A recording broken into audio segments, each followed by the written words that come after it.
If you suspect that your child, or maybe a child that you know or a teen, has been abused, how should you approach them? What should that conversation be? Well, again, that's going to vary on the age of the kids. So let's start with the teens. If the abuse is ongoing, it's like the kid is trapped in a system and it's really, really difficult to get out. So if you suspect, for example, a niece or a nephew or a neighbor kid, you don't just blurt out. You develop a relationship, you let the child know they can trust you, and then be very, very open to what they might be able to tell you.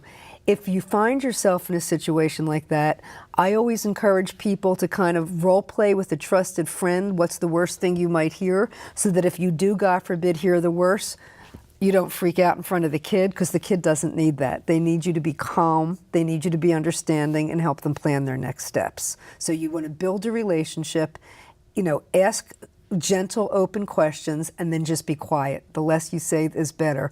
And my experience has been, and I believe that when a child trusts an adult, they're going to stop dropping you hints.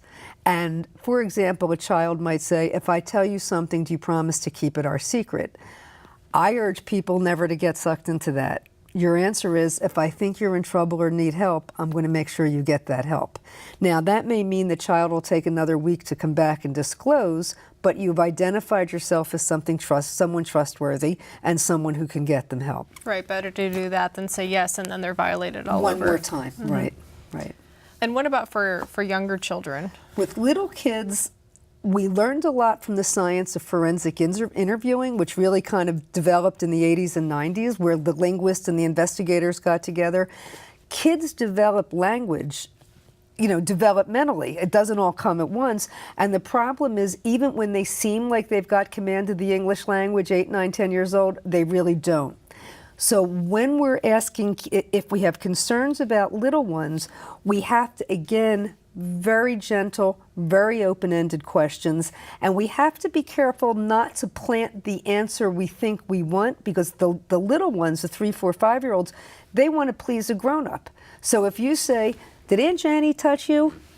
The kid's liable to agree because they think that's what you think happened, right? So the questions have to be as open-ended as possible, and if you really suspect that there has been abuse of a child, you find a forensic interviewer to actually do the questioning, But again, I write a lot about that, in the Sex-Wise Parent, in how to frame questions for different kids at different age, because they don't just magically acquire full command of the English language.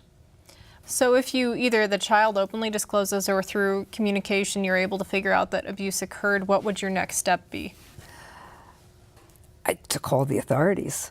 In Pennsylvania, regardless of who the offender was, it's always a crime.